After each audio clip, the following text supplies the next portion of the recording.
Ahoy there, friends and mateys! Happy Halloween! Do you like my costume? I recently got this costume, and it has a double purpose actually. As you know, if you are a follower on here, I recently moved to Florida. I'm up at my Lake Tahoe house right now to visit my aunt for her Halloween party and to celebrate Halloween with all my Nevada friends. But down in Florida, I live a little south of Tampa, but I have a lot of friends in Tampa, and I discovered this year when we were up there, it was earlier in the year, they have a wonderful celebration called Gasparilla, and everyone dresses up like pirates, and there's a pirate ship that sails down the river, and they like ceremonially kidnap the mayor. It's hysterical, and it's like a month-long celebration. It's fantastic. So we figured, my husband and I, that we would get pirate costumes and we'll just be pirates for Halloween this year, and then we'll also have them, all set for Gasparilla. Isn't that the coolest thing you ever heard? All right, so thank you for tolerating my cosplay. I love Halloween. It is my absolute fave. One of the greatest joys in my life, Halloween. But we are here to continue Stella's book club. We are now on part 6, about halfway through, of The Girl in the Centerfold by Surrey Marsh. Of course, as always, I won't be reading the entire thing. I have just selected excerpts from the book, and then I'll be giving my opinion. Of course, this is just my opinion. I highly recommend this book. I really think you should go buy it, read it, formulate your own opinions. I would love to hear what you have to say as well. So, this chapter appropriately is entitled The Gold Room, which has nothing to do with the gold room from The Shining, but I just watched The Shining last night, and so it's cracking me up that there's this chapter called The Gold Room. So, let's set sail, shall we? The following Monday, I was on an American Airlines jet for Chicago. Part of the time, I was thrilled to death. Me, one of the most beautiful girls in the world. I remember standing before the mirror naked. I tried to tell myself, yes, I was gorgeous. Anyone would think so. A girl with a beautiful body ought to share it with mankind. It was like great art, Rembrandt, Degas, Titian, a sharing of beauty. There was nothing dirty about it. Now, what am I offered for this fine reproduction of Miss Solveig Mellenborgen, sold to the gentleman with a lecherous grin, for 2 cents? Part of the time I was simply excited. A great, new, splendid world of Hollywood and fame was opening up for me. I was also excited at the prospect of living in Hefner's mansion.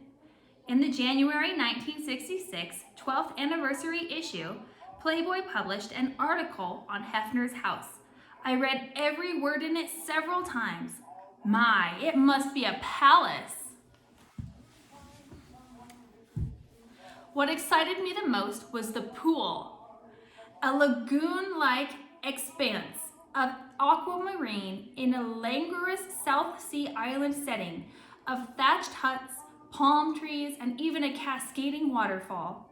The house has a supply of bathing suits for guests, but according to the article, many of the mansion mermaids prefer to do their dipping in monokinied or unkinied comfort. Unkinied? Imagine. Ooh, sorry, falling off the bed.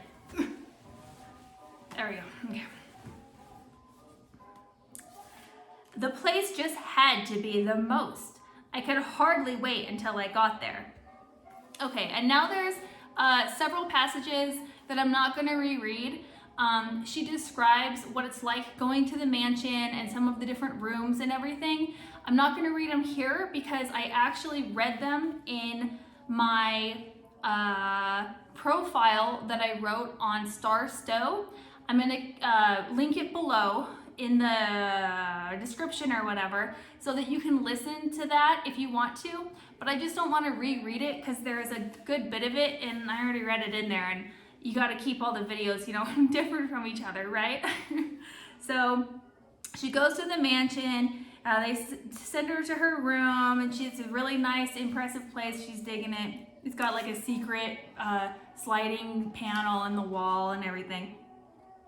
So she's in her room and she's hanging out. She starts thinking to herself, Solveig Mellenborgen. The name had to go. For one thing, I was forever explaining it. No one could spell it, and even if they saw it spelled, it was said Solveig instead of Solveig. I needed something simpler. I always liked Solveig, such a pretty name. I wanted one equally good, and I wanted to keep my initials, SM. I tried rhyming Solveig. Solveig, Salve, Silve, Sulve, Sarve, Survey, Surday, Serpe, Surrey, Surrey. That was a pretty one. Solveig, Surrey. Yes, Surrey. I liked the sound. I had no idea what it meant or if it was a word. I just liked the sound. I tried writing it and perfected the spelling by adding an E to Marsh. Surrey Marsh. I looked in the mirror again and addressed myself by my new name. Surrey Marsh, you have a new name. You're a new girl. Then why don't you look like it or act like it or feel like it? I chastised myself. What was the matter with me? Here I was, selected as one of the most beautiful girls in the world. Here I was, staying in this big, wonderful, spectacular house with all these fun things to do. Here I was, a new persona with a new name. And what was I doing? Moping around, feeling lonesome and feeling sorry for myself. Get with it, girl, get with it. My spirits lightened. No one was around and I didn't know what to do with myself. I wandered around the house for a while, peering at the medieval armor, the hi-fi. I'd never dare mess with it, lifting the cover on the piano keys. I was restless. There were no newspapers, and a Playboy was the only magazine. I picked it up and then discarded it. For some reason, I wasn't interested in gaping at boobies. I didn't know what to do with myself. When I went down to the pool, I guess I was expecting the scenes depicted in Playboy. Stitchless Allison Parks standing booby deep in the pool. Donna Michelle or Ashlyn Martin swimming underwater as though hunting their swimsuits. A bevy of bare bells splashing in the waterfall. Or I guess I'd figured there'd be a merry party going on with Mr. Hefner being thrown in to emerge still puffing on his pipe as the magazine described. I was disappointed to find the pool empty. Not even one bare bell or a ripple in the lagoon-like expanse of aquamarine, not even a wet footprint among the thatched huts and palms to show a bather had been there. I dived in. The water was warm and nice, but who wants to swim alone? I swam out of the grotto, got out of the pool, and went into the steam room for about 15 minutes. Some bunnies, home from the day shift, were gathered in the main room. Jean, who I'd met at dinner, saw me and introduced me to the girls. This is Surrey. She's going to do a centerfold. I was greeted with a chorus of hi's and hello there's, but I can't say anyone was overjoyed to see me.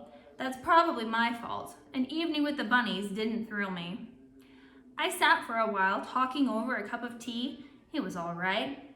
I compared notes on the New York and Chicago clubs, found out how they liked living there, how they liked the house, and what they thought of Mr. Hefner. I listened and said a few words, but I just wasn't turned on. Finally, I went to bed. It was early and I wasn't tired or sleepy, but I couldn't think of anything else to do. There were people around, a dozen bunnies. I just didn't belong. I didn't blame them. They were nice and tried, but none of them really interested me. Here, I'd come to this fabulous place, the libido capital of the universe, the hub of an empire embracing free love and fun, and here I was suffering the worst malady that can befall man, boredom. I was bored out of my mind. Okay.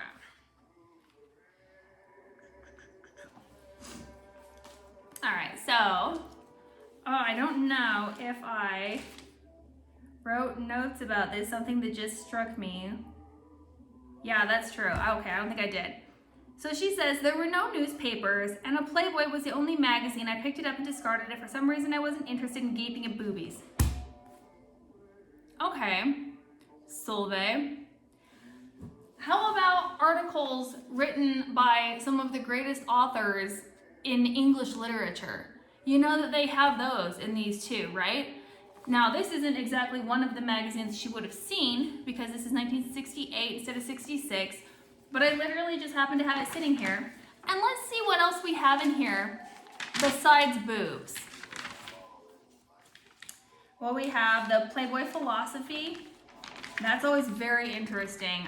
He's a little long-winded, but Hugh Hefner is a fascinating perspective on sexuality. Even if he did not always live up to his lofty ideals, his ideals were great. Oh, you know what we can go to? The table of contents. We have a travel article about going to Israel.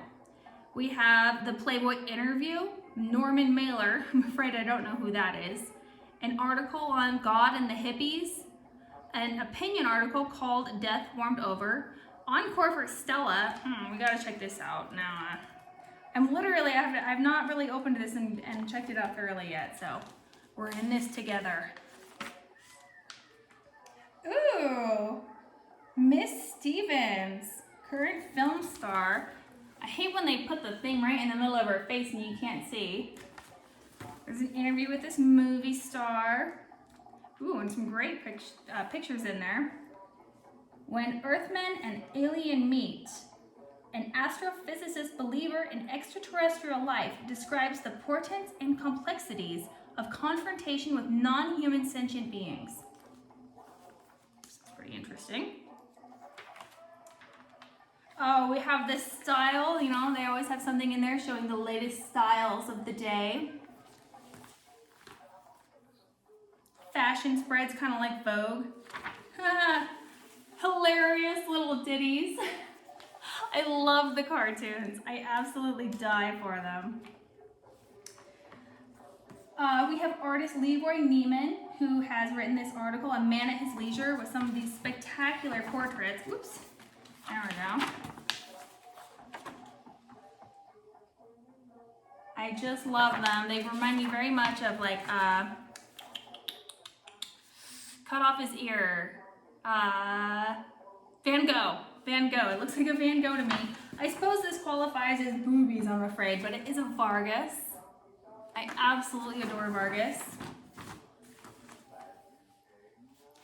Anyway, an article by some fucking senator. The point is, there is plenty else to look at in Playboy besides boobies, Solveig. So irritating. Just irritated the F out of me with that one. So, now that we're over that little rant, a girl with a beautiful body ought to share it with the world, she says. In my opinion, that sentence would be much better off if it was, a girl with a beautiful body ought to be praised or admired for sharing it with the world. Your body is your property, and you should do anything you like with it. It is to do with, or it is yours to do with as you see fit. If you have beautiful property and you choose to share it, isn't that particularly praiseworthy, in my opinion? I think that this idea of if you have a beautiful body, you ought to share it with the world is a terribly kind of socialist idea. Hear me out. When you have, your body is your property. It's your private property. You do what you want with it. I feel like just like any other kind of property, your house or your car, or in this particular example we're going to use, your income, your money. That is your property, and you ought to be able to do with it as you see fit. Just because you have a particularly beautiful body, or you have a particular, amount of wealth, it doesn't mean that you owe it to anyone. I have often noticed that socialist ideas, they come greatly into conflict with ideas of self-ownership. This is kind of a good example of that. If you have a lot of money, it's just one form of property, according to this socialist mindset, as I see it, you owe it to other people. You owe, because you have more perhaps than other people, you owe of your property to them. And so many people are okay with that when it talks about just one particular kind of property, when it's just, money. But if we look at it from another viewpoint, as I see it, your body is your property just like your money and your possessions are. Doesn't it suddenly start sounding really creepy to imply that if you have more than other people, or if you have something that other people feel that they have a desire or a need for, that you owe it to them? I think that's highly questionable and really violates standards of consent. So what we ought to do, I think, is to have a very capitalist idea when it comes to our possessions and our valuables. Not just obviously with our money, but let's have this capitalist mindset. Let's apply that to our bodies. Our valuable property is ours to do with as we see fit. And if we want to keep it, just to ourselves, and we want to be greedy with it, that is entirely our prerogative, and there's nothing wrong with it. Now, I do think that it is particularly good, praiseworthy, and noble to share the good things you have with other people who do not have these things, or who would like to enjoy them with us. I absolutely believe in sharing, in giving, in being a generous spirit and a generous mind. But the reason these things are so noble is because it is not required. You do not have a moral obligation to share either your physical possessions or your physical being with other people. It's really, really nice if you do, but it's not required. That's my 2 cents on the matter. Oh, she kind of scathingly compares the centerfolds to art. I'm assuming that she actually does appreciate Rembrandt, Degas, and Titian. Okay, so does she think that no lecherous man has ever leered at the Venus of Urbino, or Bathsheba at her bath, or 2 bathers on the grass? If you're not familiar, those are some of my personal favorite paintings from these 3 artists, respectively. Lecherous, misogynistic men and small-minded people in general, it's not just men, it's women too, although when it comes to this sexuality stuff, it is frequently the men. Their ideas do not define our worth. And the opinions of lecherous, disgusting, misogynistic men, their opinions do not dictate our reality. So honestly, I couldn't care less about the guys who look at the Venus of Urbino, or Bathsheba at her bath, or 2 bathers on the grass, and they say, oh, and they snicker like a bunch of high school boys looking at pinups.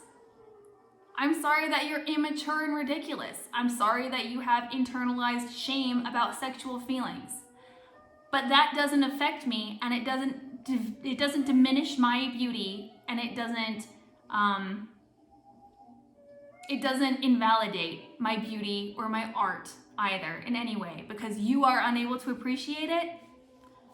Well, I'm sorry that you're so low class. You're not gonna bring me down. Oh God, okay, sometimes I really love Solveig, and sometimes she drives me up the effing wall. So many times before, she has all these bitchy things to say about the other girls. She really has sometimes this very pick-me girl attitude towards the other girls, that she's not like them. That in some ways, she's above them. All of these silly girls get worried about things like their physical appearance and their wigs. And she says in here that, some of the girls, they even tried to reach out to her, but for some reason, Solveig just feels like isolating herself, and then she wants to bitch about being bored. You had the opportunity of, what did she say, like a dozen sisters to hang out with, to meet. What, all of these girls just had the same personality and you weren't interested in any of them? Bitch, please. So fucking boring. Complaining about being lonely and bored, and then snubbing all of the other women in the mansion who attempted to befriend her. I'm out. Oh God, that attitude. She has such a bad attitude about the other girls. That is so aggravating to me. And oh yeah, I think I might have said this already, but the chapter is called The Gold Room, and there's that famous The Gold Room from The Shining. And the fact that I'm filming these videos here on Halloween, that just struck me as particularly hilarious and particularly appropriate. So there's a lot more description about the Chicago mansion in here that I didn't read. Again, I'm gonna link that down in the description to my Star Stove video if you wanna listen, because I quoted out of this in the Star Stove video. And yeah, I really encourage anyone to buy this book. It is really interesting. It gives you lots of different perspectives, a lot of really interesting insights, and in parts that I have agreed with it and loved it, and in parts that I have disagreed with it, and it has challenged my viewpoints on things. I have really appreciated it, you know, all the way around. So thank you, Suri Marsh. Thank you, Solveig, for writing this book. We may not see eye to eye on everything, but this is fascinating and has really given me a lot of perspective outside of, you know, my own personal perspective. So, happy Halloween, everybody. I hope that your Halloween is as good as mine, and I cannot wait until we do our next Playboy review. It's gonna be the January 1968. I guess you already kind of got like a mini preview here, but I'm gonna go through it properly and do a vintage review like I do in some of my other videos. Happy Halloween, friends and neighbors. I will catch you on the flip side.